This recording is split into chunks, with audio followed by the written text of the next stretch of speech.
Hello दोस्तों, कैसे हो आप। उम्मीद करता हूं सभी अच्छे होंगे। जैसा कि आप जानते हैं कि हम कॉन्टैक्ट सेकंड को डिस्कस कर रहे हैं, जिसमें इससे पहले हमने कॉन्टैक्ट ऑफ इंडेमनिटी को, कॉन्टैक्ट ऑफ गारंटी को डिस्कस किया है, इंडेमनिटी एंड गारंटी के बीच में डिफरेंस को डिस्कस किया है। इसी श्रृंखला को आगे बढ़ाते हुए आज हम डिस्कस करेंगे बेलमेंट को, उपनिधान को। तो सबसे पहली चीज हम ये जानने की कोशिश करेंगे कि बेलमेंट होता क्या है, उपनिधान कहते किसे हैं। कि बेलमेंट होता क्या है, कि उपनिधान कहते किसे हैं, ये जानने की कोशिश करेंगे।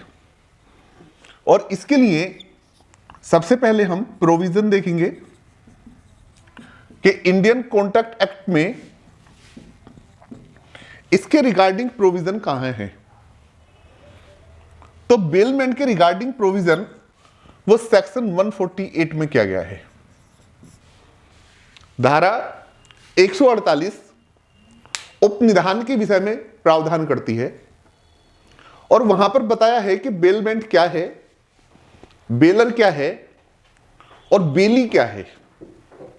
तो सीधी सी बात याद रखना, जब एक व्यक्ति किसी दूसरे व्यक्ति को किसी उद्देश्य के लिए इस संविदा पर माल का परिधान करता है कि जब मेरा उद्देश्य पूरा हो जाएगा तो मैं अपने माल को वापस ले लूंगा।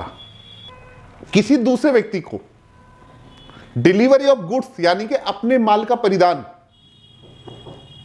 किसी उद्देश्य की पूर्ति के लिए करता है और साथ ही यह कहता है कि जब यह उद्देश्य पूरा हो जाएगा तो मेरा माल मुझे वापस लौटा दिया जाएगा। तो इसको क्या कहा जाता है, बेलमेंट कहा जाता है, उपनिधान कहा जाता है। फॉर द एग्जांपल, ए के पास एक मोबाइल है, ए के पास एक मोबाइल है, ए का मोबाइल खराब हो गया। ए ने ये मोबाइल बी को, जो एक मिस्त्री है यानी कि एक मैकेनिक है, रिपेयर को दिया। तो बेलमेंट के अंदर क्या होता है कि एक व्यक्ति अपने माल का परिधान दूसरे को करता है, यानी कि डिलीवरी ऑफ गुड्स करता है, माल का परिधान करता है। जैसे ए ने अपना मोबाइल किसको दिया, बी को दिया। और किस लिए करता है, किसी पर्पज से, किसी उद्देश्य के लिए, कि जब ये पर्पज पूरा हो जाएगा तो मेरा माल मुझे वापस मिल जाएगा। तो ए ने अपना मोबाइल किसको दिया, रिपेयरिंग के लिए दिया। किस ऑब्जेक्ट के साथ दिया कि जब मोबाइल की रिपेयरिंग हो जाएगी, इसमें जो भी कमी है, जो भी खराबी है, जब वो पूरी हो जाएगी तो मेरा मोबाइल मुझे दे दिया जाएगा।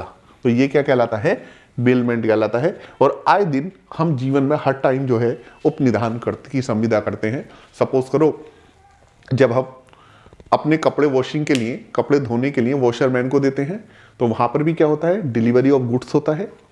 यानी कि हम अपने कपड़े डिलीवर करते हैं किसको, वॉशरमैन को। क्यों करते हैं कि भैया इस ऑब्जेक्ट के साथ करते हैं कि कपड़े साफ कर दो, इसको क्लीन कर दो, वॉश कर दो, इन्हें धो दो, और जब कपड़े वॉश हो जाएंगे तो मेरे कपड़े मुझे वापस दे देना। तो ये क्या कहलाता है, बेलमेंट कहलाता है। और इसी तरीके से आप आए दिन जने कितना, कई बार हमारी वॉच खराब हो जाएगी, तो जब वॉच खराब हुई तो उसको सही करने के लिए मिस्त्री को दी, डिलीवरी ऑफ गुड्स हुआ।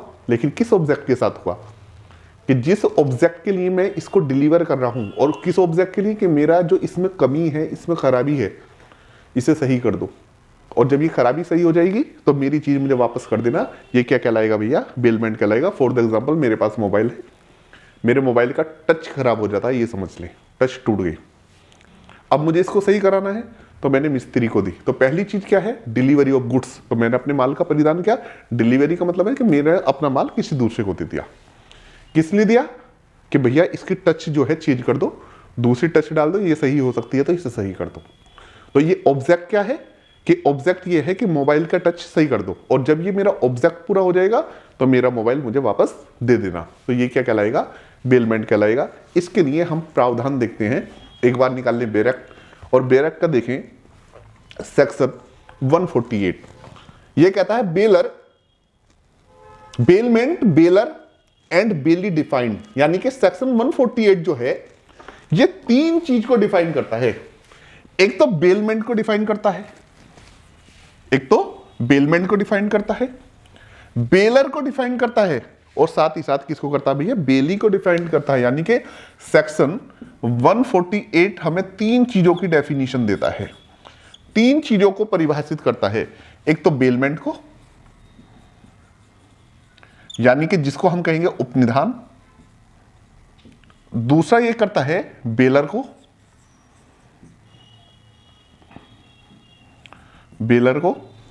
और तीसरी चीज जो है ये करता है बेली को। तो इसको बोलते हैं हम उपनिधाता और इसको बोलते हैं हम उपनिहिति। उपनिधाता और इसको बोलते हैं हम उपनिहिति। ये होते खोते कौन है, ये होते कौन कौन है, इन वाली चीज को जो है हमें देखना पड़ेगा कि ये कौन कौन होते हैं। तो मैं प्रोविजन के साथ आपको समझाने की कोशिश करूंगा। तो लिखा, A bailment is the delivery of goods by one person to another. यानी कि बेलमेंट में क्या होता है, bailment is the delivery of goods, सामान का परिधान, by one person to another, यानी कि एक व्यक्ति के द्वारा दूसरे को। ए ने अपना मोबाइल बी को दिया रिपेयरिंग के लिए, तो क्या था ये, A bailment is the delivery of goods by one person to another for some purpose. Purpose क्या है, मेरा मोबाइल सही कराना। किस लिए दिया है, सही कराने के लिए। Upon a contact that they shall when the purpose is accomplished be return और otherwise dispose of according to the direction of the person delivering them. कि जब ये क्या कहता है कि upon a contact that they shall when the purpose is accomplished, जब उद्देश्य पूरा हो जाएगा, बी रिटर्न, इसको लौटा दिया जाएगा, काय को, माल को, और otherwise dispose of, otherwise dispose of मतलब कि और किसी को दे दिया जाएगा, जो भी उसमें बताया जाएगा, of according to the direction of the person delivering them, यानी डिलीवरिंग देम। तो सीधी सी बात ये कह रहा है कि जब एक पर्सन किसी दूसरे पर्सन को अपने गुड्स को डिलीवर करता है किसी ऑब्जेक्ट के लिए, और उसमें यह कॉन्टैक्ट करता है कि जब ऑब्जेक्ट अकम्प्लिश हो जाएगा, उद्देश्य पूर्ण हो जाएगा, तो यह वापस कर दिया जाएगा किसको, कि जिस पर्सन ने माल का परिधान किया था उस व्यक्ति को, या उसके अगर जो उसने और कोई डायरेक्शन दी है, उसने ये बताया कि किसी और पर्सन को जो है आप जो है ये माल जो है दे देना, तो उस पर्सन को ये माल जो है वापस कर दिया जाएगा। तो ये कॉन्टैक्ट जो होता है ये क्या होता है, बेलमेंट होता है। सपोज करो मैंने अपने कपड़े जो है वॉशरमैन को धुलने के लिए दिए, तो वॉशरमैन से कहा कि सही है भैया कि जब मेरे कपड़े धुल जाए या तो मुझे वापस कर देना, अदरवाइज मेरी तरफ से कोई आएगा उसको मेरे कपड़े दे देना। तो जब एक व्यक्ति किसी दूसरे व्यक्ति को अपने सामान को परिधान कर रहा हो और उसमें यह शर्त लगा रहा हो कि जब उद्देश्य पूरा हो जाएगा, तो उद्देश्य पूरा हो जाने के बाद या तो मुझे या मेरे द्वारा सुझाए गए किसी व्यक्ति को, बताए गए व्यक्ति को आप इस माल को जो है वापस लौटा देंगे। जब माल को परिधान करते समय अगर जो ये संविदा हुई है तो ये क्या कहलाएगा, उपनिधान जो है कहलाएगा। इसमें लिखा कि उपनिधान, उपनिधाता और उपनिहिति की परिभाषा कि उपनिधान एक व्यक्ति द्वारा दूसरे व्यक्ति को किसी प्रयोजन के लिए इस संविदा पर माल का परिधान करना है कि जब वह प्रयोजन पूरा हो जाए तब वह लौटा दिया जाएगा, या उसे परिधान करने वाले व्यक्ति के निर्देशों के अनुसार या अन्यथा वैनित कर दिया जाएगा। और इसमें कहता है the person delivering the goods is called the bailor. A ने अपना मोबाइल बी को दिया था, तो ए क्या कहलाएगा, baler. The person to whom they are delivered is called the bailee. और जिस पर्सन को जो है माल दिया जाता है वो क्या कहलाता है, बेली। तो ए जो हुआ इसमें बेलर हुआ यानी कि उपनिधाता हुआ, और बी जो हुआ बेली यानी कि उपनिहिति। तो इसमें कहता है कि माल का परिधान करने वाला व्यक्ति उपनिधाता कहलाता है, और वह व्यक्ति जिसको वह परिदत्त किया जाता है वो उपनिहिति कहलाता है। तो सीधी सी बात यह है कि जब एक व्यक्ति किसी दूसरे व्यक्ति को अपना माल परिधान करता है, किसी उद्देश्य के लिए करता है, और संविदा द्वारा यह तय होता है कि जब यह उद्देश्य पूरा हो जाएगा कि मेरा माल मुझे या मेरे निर्देश के अधीन किसी अन्य व्यक्ति को दे दिया जाएगा तो ये क्या कहलाता है, उपनिधान कहलाता है। जो पर्सन गुड्स को डिलीवर करता है यानी कि माल का परिधान करता है वो बेलर कहलाता है। और जिस पर्सन को किया जाता है यानी कि जिसको माल दिया जाता है, जैसे ए ने अपना मोबाइल बी को दिया तो वो क्या कहलाता है, बेली कहलाता है। और इसी के साथ इसमें जो है एक एक्सप्लेनेशन जुड़ा है। और एक्सप्लेनेशन क्या जुड़ा है, कहता है कि if a person already in position of the goods of another contract to hold them as a bailee if thereby becomes the bailee and the owner becomes the bearer of such goods although they may not have been delivered by way of bailment। बहुत simple सी बात इसमें कही कि if a person already in possession of the goods of another, कि अगर जो एक व्यक्ति पहले से ही किसी दूसरे व्यक्ति की गुड्स पर जो है पोजीशन रखता हो, कब्जा रखता हो, contact to hold them as a bailee, उसके साथ कॉन्टैक्ट कर सकता है कि मैं इसको बेली की तरह अपने पास रख लूं। He thereby becomes the बेली, और वो बेली हो जाता है। And the owner becomes the bearer of such goods although they may not have been delivered by way of bailment। यद्यपि वो जो वे ऑफ बेलमेंट है उसके द्वारा डिलीवर नहीं हुई थी, उसके बावजूद भी इन दोनों के बीच में बेलर और बेली जैसा जो है क्या हो सकता है, कॉन्टैक्ट हो सकता है, रिलेशन हो सकता है। फॉर एग्जाम्पल इसमें लिखा कि if a person already in position of the goods of another, कि अगर जो एक व्यक्ति किसी दूसरे व्यक्ति के गुड्स पर पहले से ही पोजीशन रखता है। इसको आप इस एग्जांपल से ऐसे समझें। सपोज करो ए है,